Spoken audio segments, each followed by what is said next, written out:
प्रिय छात्र छात्री माने ऑनलाइन शिक्षादान क्रम तुम दशम श्रेणी माध्यमिक व्याकरण पदविन्यास को मु गणेश बारिक स्वागत जनाऊँगी। यह पूर्वर आमे वाक्य विचार संबंध जानी गोटे शुद्ध वाक्य योग्यता आकांक्षा आसक्ति वाक्यांश खंडवाक्य थिवार कथा भी आमे पढ़ी पिला माने कथारे अच्छी कही बोली पारे जे पचा चिंगुड़ी बिकेसे भल भाव कहवा जना थिले खराब को मध्य भल बोली साब्यस्त करी हुए कहवा जना हेउछि वाक्य गढ़ार एक कौशल।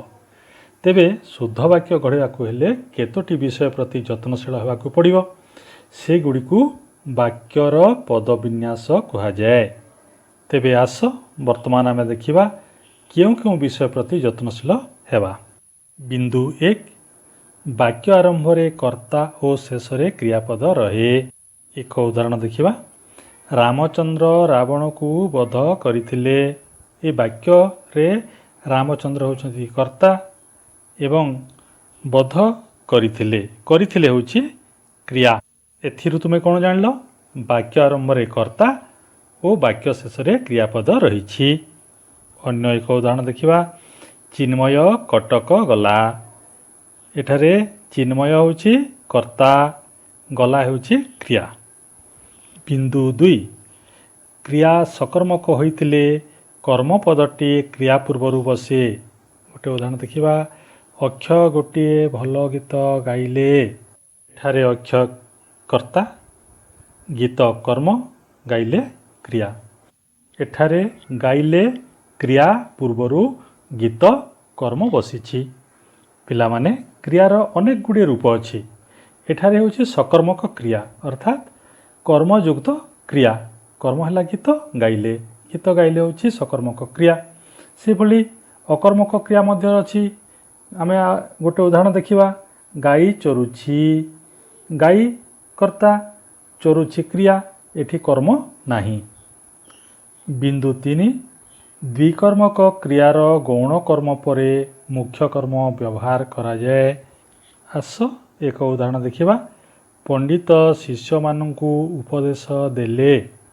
एही वाक्यर कर्ता हेउछंती पंडित शिष्य माननकु गौण कर्म एवं उपदेश देवा हेउछि मुख्य कर्म देले हेउछि क्रिया।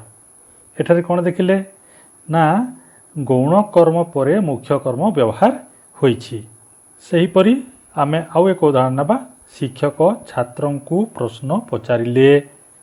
एठारे मध्य शिक्षक कर्ता गौण कर्म छात्र को प्रश्न मुख्य कर्म पचारिले क्रिया। बिंदु 4 वाक्य संबोधन पद आरंभ बा शेष रे रखा जाए। उदाहरण देखिबा हे भगवान मते रक्षा कर। आउ अन्य उदाहरण देखिबा मते शक्ति दिय प्रभु। प्रथम वाक्य रे हे भगवान एवं द्वितीय वाक्य रे प्रभु ये होछि संबोधन पद। बिंदु 5 वाक्य रे विशेषण पद विशेष पद पूर्वरु बसे। एक उदाहरण देखिबा चतुर लोकर विशेषता प्रकाश करे। चतुर विशेषण लोक विशेष्य अर्थात विशेषण पद कौन है विशेष्य पद पूर्वरु व्यवहृत होइछि। अन्य एक उदाहरण देखिबा 20 जन पिला पढ़ुछंती। एठारे 20 होछि विशेषण पिला विशेष्य क्रियापद पढ़ुछंती। बिंदु 6 एथिरे देखिबा वाक्य रे संबंध पद संबंधित पद पूर्वरु बसे। गोटे उदाहरण देख जमीदारंक पुओ सुरेंद्र ए मंदिर तोलिछंती। एही वाक्य रे कहा सहित कहार संबंध अछि कहलो जमीदार होउछंती संबंध पद तांको पुओ सुरेंद्र ए संबंधित पद। संबंधित पद सुरेंद्र पूर्वरु संबंध पद जमीदार वाक्य रे व्यवहार होइछि। बिंदु 7 वाक्यर आरंभ रे बेले बेले अधिकरण कारक रखा जाए। यथा सकाळे काम आरंभ हुए। एठारे सकाळे हेउछि अधिकरण कारक एवं एहा वाक्य आरंभ रे व्यवहार होइछि। तुमे कारक संबंध रे आगरु जानि सारिछ। କ୍ରିୟାପଦ ସହିତ ଯେଉଁ ପଦମାନଙ୍କର ସମ୍ବନ୍ଧ ଥାଏ ତାକୁ କାରକ କହନ୍ତି। ଆହୁରି ମଧ୍ୟ କ୍ରିୟାପଦକୁ ନେଇ ପ୍ରଶ୍ନ କଲେ ଯେଉଁ ଉତ୍ତର ମିଳେ ତାହା କାରକ। ଏହି ବାକ୍ୟରେ କ୍ରିୟାପଦ ଆରମ୍ଭ ହୁଏ। ପ୍ରଶ୍ନ ଆମେ ପଚାରିବା, କେତେବେଳେ କାମ ଆରମ୍ଭ ହୁଏ? ଉତ୍ତରରେ ଆସିବ ସକାଳେ। ଏହା ହେଉଛି ଅଧିକରଣ କାରକ।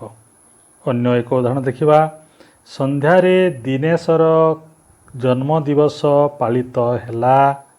ଏଠାରେ ମଧ୍ୟ ସନ୍ଧ୍ୟାରେ ହେବ ଅଧିକରଣ କାରକ। ବିନ୍ଦୁ 8, ଗୁରୁତ୍ୱ ଆରୋପ ପାଇଁ ଯେକୌଣସି ପଦ ବାକ୍ୟର ଶେଷରେ ବସିପାରେ। ଯେମିତି ଏହା କେବଳ ସମ୍ଭବ ହେବ କଠିନ ଶ୍ରମ ଦ୍ୱାରା। ଏଠାରେ ଗୁରୁତ୍ୱ ଆରୋପ କାହା ଉପରେ କରାଯାଇଛି? ନା କଠିନ ଶ୍ରମ ଦ୍ୱାରା। ଏହା ବାକ୍ୟର ଶେଷରେ ଅଛି। ଠିକ୍ ସେପରି ଆମେ ଅନ୍ୟ ଏକ ଉଦାହରଣ ଦେଖିବା, ତୁମର କାମ ହେଉଛି ପାଠ ପଢ଼ିବା। ଏଠାରେ ତୁମର କାମ ଉପରେ ଗୁରୁତ୍ୱ ଦିଆଯାଉଛି। ଏ ବାକ୍ୟର ପ୍ରଥମରେ ବ୍ୟବହାର ହୋଇଛି।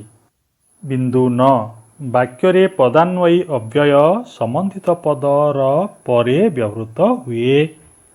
ଏକ ଉଦାହରଣ ଦେଖିବା, ରମେଶଙ୍କ ବିନା ଏ କାମ ହୋଇପାରିବ ନାହିଁ।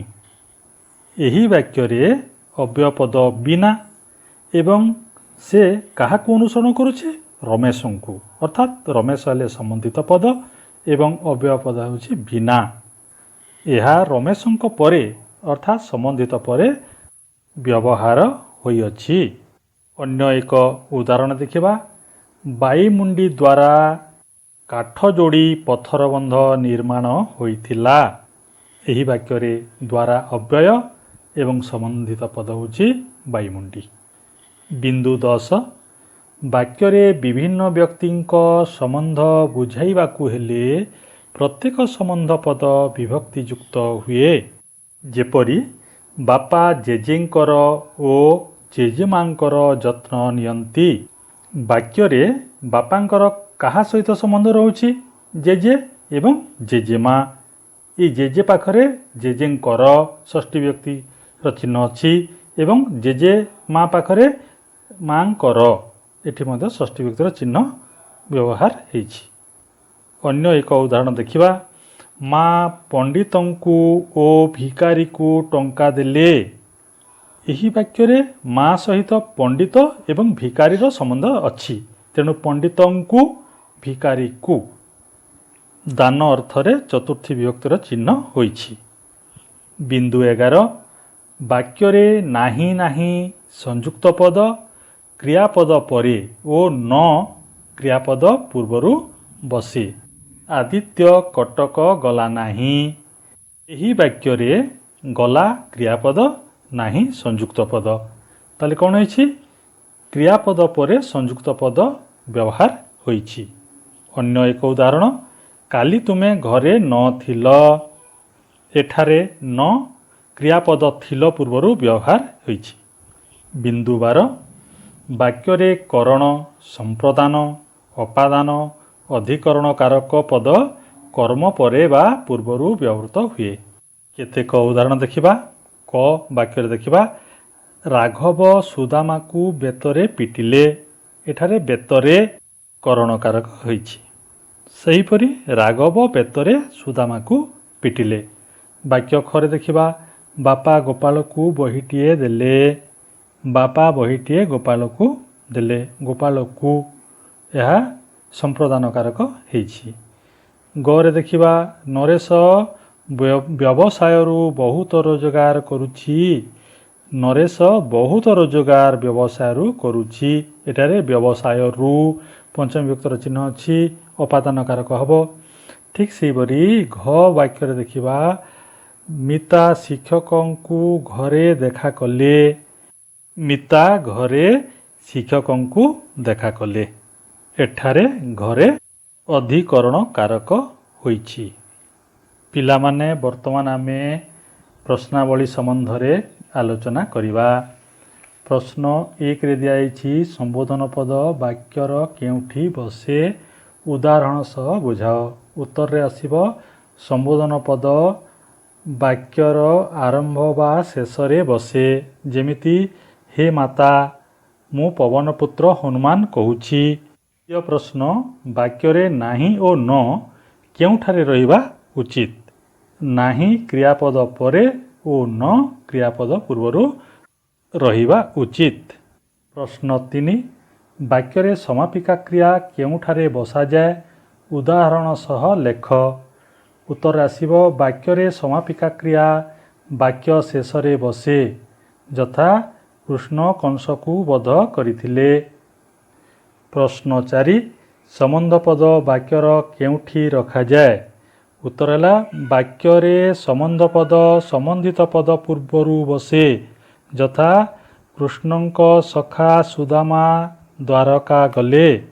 ନମ୍ବର 5, ଗୁରୁତ୍ୱ ଥିବା ପଦ ବା ବାକ୍ୟାଂଶ ବାକ୍ୟର କେଉଁଠାରେ ରଖାଯାଏ? ଦୃଷ୍ଟାନ୍ତ ଲେଖ। ଉତ୍ତର, ଗୁରୁତ୍ୱ ଥିବା ପଦ ବା ବାକ୍ୟାଂଶ ବାକ୍ୟର କୌଣସି ସ୍ଥାନରେ ବସିପାରେ। ଯଥା ଏହା କେବଳ ସମ୍ଭବ କଠିନ ଅଧ୍ୟୟନ ଦ୍ୱାରା। ତୁମର କାମ ହେଉଛି ପାଠ ପଢ଼ିବା। ପ୍ରଶ୍ନ 6, ବିଶେଷଣ ପଦ ବାକ୍ୟର କେଉଁଠାରେ ବସିବା ଆବଶ୍ୟକ? ଉଦାହରଣ ସହ ଲେଖ। ଉତ୍ତର, ବାକ୍ୟରେ ବିଶେଷଣ ପଦ ବିଶେଷ୍ୟ ପଦ ପୂର୍ବରୁ ବସେ। ଉଦାହରଣ 20 ଜଣ ପିଲା ଶ୍ରେଣୀରେ ପଢ଼ୁଛନ୍ତି। ପ୍ରଶ୍ନ 7, ପଦାନ୍ୱୟୀ ଅବ୍ୟୟ କେଉଁଠାରେ ବ୍ୟବହୃତ ହୁଏ? ଉତ୍ତର, ବାକ୍ୟରେ ପଦାନ୍ୱୟୀ ଅବ୍ୟୟ ସମ୍ବନ୍ଧିତ ପଦର ପରେ ବ୍ୟବହୃତ ହୋଇଥାଏ। ପ୍ରଶ୍ନ 8, ସମ୍ବନ୍ଧ ପଦ କେତେବେଳେ ବିଭକ୍ତି ଯୁକ୍ତ ହୁଏ? ଉତ୍ତର, ବାକ୍ୟରେ ବିଭିନ୍ନ ବ୍ୟକ୍ତିଙ୍କ ସମ୍ବନ୍ଧ ବୁଝାଇବାକୁ ହେଲେ ପ୍ରତ୍ୟେକ ସମ୍ବନ୍ଧ ପଦ ବିଭକ୍ତି ଯୁକ୍ତ ହୋଇଥାଏ। ପିଲାମାନେ, ଆଜିକାର କାଳାଂଶ ଏତିକିରେ ସମାପ୍ତ କରୁଛି। ଭିଡ଼ିଓଟିକୁ ଲାଇକ୍, ସେୟାର ଓ ସବସ୍କ୍ରାଇବ୍ କରିବା ପାଇଁ ଭୁଲିବ ନାହିଁ।